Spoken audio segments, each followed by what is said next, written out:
स्वागत है आपका हमारे चैनल CGPSC मंथन में। इस वीडियो में हम मेंस पेपर 7 के भाग 3 अंतर्राष्ट्रीय एवं राष्ट्रीय संस्थाओं के अंतर्गत संयुक्त राष्ट्र संघ में भारत की भूमिका व अंतर्राष्ट्रीय मुद्रा बैंक के बारे में चर्चा करेंगे। इसमें पहला टॉपिक है संयुक्त राष्ट्र में भारत की भूमिका। भारत जो है UN के संस्थापक सदस्यों में से एक रहा है। हालांकि उस समय वह स्वतंत्र देश नहीं था, लेकिन भारत ने 1942 के UN चार्टर में हस्ताक्षर किया था और 1945 के सैन फ्रांसिस्को सम्मेलन में भी उपस्थित था। ठीक है, आज़ादी के बाद भारत ने किसी भी विश्व शक्ति के जो है पक्षधर होने के बजाय गुट निरपेक्षता की नीति को प्रस्तुत कर विश्व में अपनी एक अलग छवि बनाई और उसने जो है पंचशील का सिद्धांत भी दिया। शीत युद्ध में हम देखते हैं कि UN भी इस सिद्धांतों को मानते हुए दिखता है, और जब भी आतंकवाद और निशस्त्रीकरण की बात होती है तो भारत अपनी बात को UN के विभिन्न मंचों में दमदार तरीके से रखता है। ठीक है, UN के विभिन्न मंचों में भारत जो है विकासशील देशों का प्रतिनिधित्व भी करता दिखाई देता है, जैसे कि G77 हो गया, G20 हो गया, G4 हो गया। ठीक है, जब भी वैश्विक शांति व सुरक्षा के लिए संयुक्त राष्ट्र के अभियानों में भारत ने जो है एक्टिवली पार्टिसिपेट किया है। ठीक है, इसके साथ साथ जो है 17 मिलेनियम डेवलपमेंट गोल को भी जो है भारत ने निभाने में अपना सहयोग दिया है। ठीक है, सुरक्षा सदस्य का अस्थायी सदस्य रहते हुए भी भारत ने जो है आतंकवाद, समुद्री लूट, हथियारों की तस्करी, इन जैसे मुद्दों पे अपनी बात रखी है और इसमें एक अग्रिम भूमिका निभाई है। ठीक है, सुरक्षा परिषद के लोकतांत्रिकरण की मांग करने में भारत सबसे अगुआ रहा है। ठीक है, इसके लिए वह पिछले कई वर्षों से P5 को चुनौती दे रहा है और स्थायी सदस्यता की मांग कर रहा है। इस प्रकार भारत की संयुक्त राष्ट्र में एक महत्वपूर्ण भूमिका रही है। इसलिए भारत संयुक्त राष्ट्र सुरक्षा परिषद में स्थायी सीट की मांग करता रहा है। ठीक है, हमें इन मांगों को निम्न आधार पर समझ सकते हैं। पहला तो हो गया जनसंख्या व क्षेत्रफल के आधार पर। ठीक है, संयुक्त राष्ट्र के उद्देश्यों व सुरक्षा व सिद्धांतों के लिए भारत जो है पूर्ण समर्पित रहा है। संस्थागत सदस्य और एक ऐतिहासिक विरासत भी है भारत के पास। अहम मुद्दों पर भारत जो है नेतृत्वकर्ता की भूमिका निभाता रहा है। विकासशील देशों के प्रतिनिधित्व करता रहा है। भारत जो है विश्व की एक सबसे बड़ी और सफल जो है लोकतांत्रिक प्रणाली रहा है। विश्व स्तर पर ताकतवर और एक उभरती अर्थव्यवस्था के रूप में भारत उभर रहा है और तकनीकी महाशक्ति के रूप में भी उभर रहा है। दुनिया के देशों के प्रति जो है भारत की नीतिगत स्पष्टता व स्थिरता दिखाई देती है। ठीक है, क्षेत्रीय समूहों में भी जो है भारत जो है जो साउथ एशियन रीजन है उसमें एक प्रभावी उपस्थिति देता है अपनी। भारत की जो सनातनी परंपरा रही है वसुधैव कुटुंबकम का भाव और विश्व कल्याण का दृष्टिकोण और भारत का दर्शन जो है वो भी विश्व को एक साथ लेकर चलने को लेकर रही है। ठीक है, अब हम अगले टॉपिक में देखते हैं कि स्थायी सदस्यता के लिए जो है भारत द्वारा क्या क्या प्रयास कर रहा है भारत जो है। ठीक है, सबसे पहले तो भारत ने इस जो है स्थायी सदस्यता की मांग के लिए एक दबाव समूह बनाए हैं G4 करके। ठीक है, इसमें है जापान, जर्मनी, भारत और ब्राज़ील। ये जो है अपनी UN से मांग कर रहा है स्थायी सदस्यता के लिए। ठीक है, भारत की प्रभावी विदेश नीति का जो मूल बिंदु होता है वो होता है सदस्यता के लिए जो है समर्थन प्राप्त करना। ठीक है, इसमें कई ऐसे देश हैं, ब्रिटेन और फ्रांस जो स्थायी सदस्य हैं वो भी जो है भारत के इस बात के समर्थन में है। ठीक, समय समय पर जो है सुरक्षा परिषद में सुधार के प्रस्ताव को लाने के लिए भी भारत की जो है इसमें मुख्य भूमिका रही है। पिछला प्रस्ताव सितंबर 2015 में लाया गया था। ठीक है, भारत जो है हिंदी भाषा को UN की भाषाओं में शामिल करने के लिए भी प्रयासरत है। ठीक है, किंतु इस मार्ग में कई बाधाएं बनी हुई हैं जो कि निम्न हैं। पहला तो ये कि P5 जो देश है वो अपना विशेषाधिकार छोड़ना ही नहीं चाहते, वो इसके विस्तार के इस जो है विशेषाधिकार के विस्तार के पक्ष में ही नहीं है। ठीक है, और इसमें भारत के साथ साथ जो है इस मांग में कई और देश भी हैं। G4 के साथ हम एक जो है पैरेलल दबाव समूह बना हुआ है इस मांग के लिए। ठीक है, सदस्य जो P5 कंट्री है वो सदस्यता तो बढ़ा देंगे कहते हैं, इस बात में तो सहमति है, लेकिन वीटो के अधिकार को नहीं देंगे बोलते हैं, तो भारत फिर इससे जो है सहमत नहीं हो पाता। ठीक है, भारत के जो विरोधी देश है वो भारत पे मानवाधिकार उल्लंघन हो गया, अल्पसंख्यक पर अत्याचार हो गया, शरणार्थियों पर अत्याचार और निशस्त्रीकरण के मुद्दों को लेकर जो है हमेशा इसका विरोध और आलोचना करते रहा है। ठीक है, इसके बाद हम एक अगला टॉपिक देखते हैं, अंतर्राष्ट्रीय मुद्रा कोष। और इस टॉपिक को जो है हम लोग निम्न बिंदुओं पे जानेंगे। ये आपके सामने है, स्थापना, उद्देश्य, कार्य एवं शक्तियाँ, इसकी संरचना, कार्य प्रणाली, इसमें सदस्यता ग्रहण करने की शर्तावली, इसकी मुद्रा क्या है, ये इसकी ऋण प्रदान करने की शर्तावली क्या है और इसका हम लोग मूल्यांकन किस प्रकार से कर सकते हैं। ठीक है, तो सबसे पहले ये समझते हैं कि अंतर्राष्ट्रीय सहयोग और स्थायी वैश्विक ढांचे को बढ़ावा देने के लिए एक शीर्ष संस्थान की बात की गई। ठीक है, तब अंतर्राष्ट्रीय मुद्रा कोष की स्थापना की गई। ठीक, अंतर्राष्ट्रीय मुद्रा कोष जो है इसका निर्माण हम लोग ब्रेटन वुड्स सम्मेलन 1944 के ब्रेटन वुड्स सम्मेलन से देखते हैं और 1 मार्च 1947 से जो है ये कार्यरत रहा है। ठीक है, अभी वर्तमान में 198 जो देश हैं इसके सदस्य हैं। इसके वर्तमान जो प्रबंध निदेशक है, वर्तमान प्रबंध निदेशक क्रिस्टीना लेगार्ड जो कि फ्रांस की वित्त मंत्री है, तथा IMF की प्रमुख है क्रिस्टीना जॉर्जिवा। दोनों नाम अलग अलग है, प्रबंध निदेशक हो जाएगा क्रिस्टीना लेगार्ड और IMF प्रमुख क्रिस्टीना जॉर्जिवा। ठीक, अंतर्राष्ट्रीय मुद्रा कोष के उद्देश्यों को हम लोग देख लेते हैं। इसमें देशों के बीच मौद्रिक सहयोग को लाना और अंतर्राष्ट्रीय व्यापार को ये बढ़ावा देता है, पूंजी निवेश को कई जगह प्रतिबंधित करता है या फिर बढ़ावा देता है, भारत में बाजार में जो है तरलता नियंत्रण को देखता है, देशों को वित्तीय संकट से बाहर लाने के लिए प्रयासरत रहता है, भुगतान संकट के संतुलन के संकट से उबारने में प्रयास रहता है और विनिमय दर में जो है संतुलन और दुर्लभ मुद्रा के नियंत्रण के क्षेत्र में भी ये जो है कार्य करता है। ठीक है, अगला इसमें देखते हैं इसकी जो है कार्य और शक्तियाँ क्या क्या है।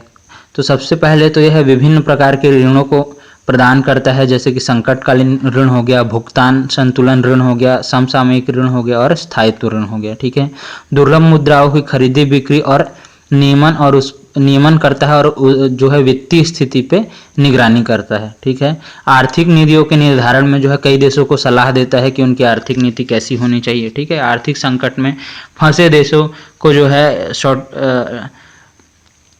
SAP प्रोग्राम के अंतर्गत जो है जोड़ता है। ठीक है, जिन देशों को आसानी से ऋण नहीं मिलता उसको या तो स्वयं ऋण देती है या फिर लोन दिलवाने में ये जो है मदद करती है। ठीक है, अंतर्राष्ट्रीय स्तर पर मुद्रा बाजार व पूंजी बाजार की संस्था को प्रभावी बनाने के काम में प्रशासनिक और तकनीकी सहायता प्रदान करती है। विकासशील देशों के लिए सहायता के लिए इसने जो है एक अलग से कोष बनाए हुए हैं। वैश्विक अर्थव्यवस्था पर जो है वर्ल्ड आउटलुक जारी करता है। ठीक, जो कि अर्थव्यवस्था को जो है रैंकिंग देता है, विश्व की कई सारी अर्थव्यवस्था को जो है रैंकिंग देता है।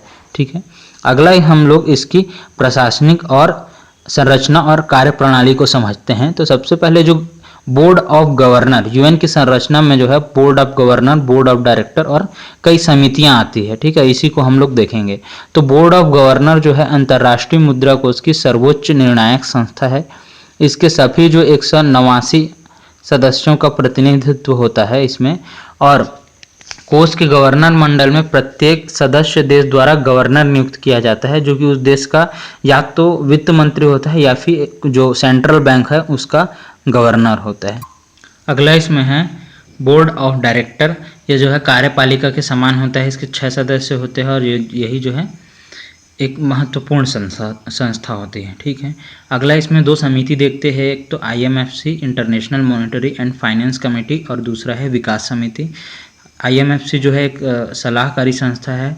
इसमें बोर्ड ऑफ डायरेक्टर के जो है 24 सदस्य वर्ष में 2 बार बैठक करते हैं।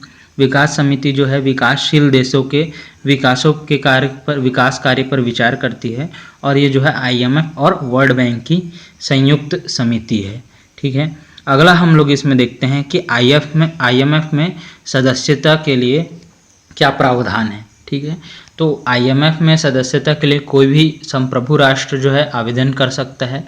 इसके लिए उस राष्ट्र को जो है IMF के कार्यकारी मंडल है उसके लिए समक्ष आवेदन करना होता है, और वो जो मंडल है जांच के बाद उस राष्ट्र को जो है कोष के सदस्य बनाए जाने के लिए और उसका मताधिकार क्या होना चाहिए, उसका कोटा क्या होना चाहिए, इसका निर्धारण करता है। ठीक है, और इसका निर्धारण उसकी आर्थिक स्थिति के अनुसार जो है तय होता है। ठीक है, इस कोटे के आधार पर ही जो है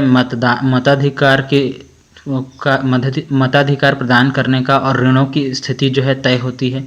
ठीक है, इसमें भारत की एक महत्वपूर्ण भूमिका रही है। भारत जो है 1945 से संस्थापक देश रहा है। ठीक है, 1990 के बाद भारत की जो अर्थव्यवस्था का विस्तार हुआ है उससे भी जो है भारत का कोटा बढ़ने लगा है, और वर्तमान में जो है भारत का कोटा 2.7% का कोटा है और मताधिकार जो है 2.64% के साथ है। इसके साथ साथ जो है भारत इस क्षेत्र में एक 8वां बड़ा देश है। ठीक है, अगला हम लोग IMF की मुद्रा SDR के बारे में कुछ जानते हैं। ठीक है, SDR जो है स्पेशल ड्राइंग राइट्स इसका फुल फॉर्म है। वास्तव में जो है एक मुद्रा नहीं होती। ठीक है, IMF द्वारा जो है जारी वित्तीय परिसंपत्तियों का समूह है जिसके अंतर्गत दुर्लभ मुद्राएं, IMF द्वारा जारी प्रतिभूतियां, गोल्ड, इन सब चीज़ों को शामिल किया गया है। इसका जो है भौतिक इकाइयों के रूप में लेन देन नहीं होता, इसका देश के खातों में जो है इसको ऐड या फिर रिमूव किया जाता है उसी में। ठीक है, इसको पेपर गोल्ड या फिर कागजी स्वर्ण भी कहा जाता है। ठीक है, तो एक क्वेश्चन बन सकता है कि पेपर गोल्ड या कागजी स्वर्ण किसे कहा जाता है। ठीक है, और इसका क्या महत्व है। ठीक, अब 1959 के बाद जो है 69 के बाद SDR जो है जारी करना प्रारंभ किया है IMF ने, और 1971 में डॉलर को स्थापित कर जो है IMF की मुद्रा के रूप में इसको स्थान दी गई थी। ठीक, इसका मूल्य का निर्धारण विश्व के 5 प्रमुख अर्थव्यवस्थाओं के प्रदर्शन के आधार पर होता है: डॉलर, यूरो, पौंड, येन और चीनी मुद्रा। ठीक है, हर देश जो है अपने विदेशी मुद्रा भंडार में SDR को जो है पूरक के रूप में रखता है ताकि जो है संकटकालीन परिस्थितियों में इसका प्रयोग किया जा सके। ठीक, अगला हम लोग इसमें टॉपिक देखते हैं IMF द्वारा जो है ऋण देने की शर्तावली क्या होती है। ठीक है, IMF जो है देशों को उनके भुगतान संतुलन के संकट से निपटने के लिए ऋण प्रदान करता है। ये ऋण जो है 2 प्रकार का होता है, एक रियायती ऋण होता है, एक गैर रियायती ऋण होता है। इन दोनों ऋणों में जो है कुछ अंतर होता है, उसको देख लेते हैं। रियायती ऋण जो है मुख्यतः विकास कार्यों के लिए दिया जाता है। लॉन्ग टर्म लोन होता है, कम ब्याज पर दिया जाता है और कई बार जो है ब्याज मुक्त भी होता है। ठीक है, लेकिन जो गैर रियायती ऋण है वो तात्कालिक भुगतान संतुलन की समस्या से निपटने के लिए दिया जाता है, और ये मध्यकालिक या फिर अल्पकालिक ऋण होता है और इस पे जो ब्याज भी है वो भी ज़्यादा होता है। ठीक है, 1990 से पहले हम देखते हैं कि IMF जो है ऋण को बिना शर्त के देता था, इसके लिए कोई शर्त नहीं होता था। लेकिन यह देखा गया आगे चल के कि जो नया राष्ट्र है इसका दुरुपयोग करते हैं, इसका प्रयोग वो लोग शस्त्रीकरण में करते हैं, भ्रष्टाचार, आतंक, इन सब चीज़ों को लिए करते हैं, ना कि अपनी अर्थव्यवस्था को बढ़ाने के लिए। ठीक है, इसलिए भविष्य में जो है दिए जाने वाले ऋणों को कुछ शर्तों से जोड़ दिया गया ताकि इनका प्रयोग जो है मानव विकास कल्याण में हो। ठीक है, तो इसके लिए हम लोग निम्नलिखित शर्तावली देखते हैं। पहला तो ये है कि आर्थिक देश जो है जिसको ऋण दिया जा रहा है अपनी आर्थिक नीति का पुनर्निर्धारण करे, राजकोषीय घाटे में कमी करे, आर्थिक संकेतकों को प्रभावी बनाए जैसे टैक्स स्लैब वगैरह को हो गया। ठीक है, मुद्रा को जो है नियंत्रण से मुक्त रखें, निजीकरण को बढ़ावा दे, सरकारी कर्मचारियों की संख्या में कटौती करें। ठीक है, गैर विकासात्मक व्यय जैसे हो गया सब्सिडी, रक्षा, इन सब चीज़ों में ब्याज, इन सब चीज़ों में जो है कम करे खर्च, और अपने देश में श्रम सुधारों को लागू करें। तो ये थी IMF द्वारा ऋण प्रदान करने की शर्तावलियाँ। ठीक है, अब अंतर्राष्ट्रीय मुद्रा कोष को जो है हम लोग निम्नलिखित बिंदुओं के आधार पर इसकी आलोचना कर सकते हैं। ठीक है, भारत समय समय पर इसकी आलोचना करता रहा है और इसमें जो है सुधार की भी मांग करता रहा है। ठीक है, तो इसकी आलोचना हम लोग इस प्रकार कर सकते हैं कि सबसे पहले तो इसमें जो 40% फंड है वो किसका है, अमेरिका का। तो ऑब्वियस सी बात है इस पे नियंत्रण किसका रहेगा, अमेरिका। तो अपने वो फायदे या नुकसान के अनुसार इसका जो है यूज़ करता है IMF, ठीक। इसमें जो है पश्चिमी देशों का प्रभुत्व नज़र आता है हमको, क्योंकि उनका कोटा इसमें ज़्यादा होता है, उनका वोटिंग राइट्स भी इसमें ज़्यादा होता है। अंतर्राष्ट्रीय मुद्रा कोष में विकासशील देशों को उनके कोटा के तुलना में जो है महत्व भी कम दिया जाता है, ठीक। अंतर्राष्ट्रीय मुद्रा कोष पर की जो है कार्यप्रणाली पर जो है इसमें लाल फीताशाही और भ्रष्टाचार का आरोप लगते रहता है, ठीक है। प्रभुत्व के आधार पर जो है इसका पक्षपात का भी आरोप लगता है। ये जो अपने मूल उद्देश्य में जो है सफल हुआ, लेकिन इसका कई सहायक उद्देश्य था उसमें ये सफल रहा है, ठीक है। दुर्लभ मुद्रा और तरलता नियंत्रण में भी जो है ये असफल रहा है, ठीक है।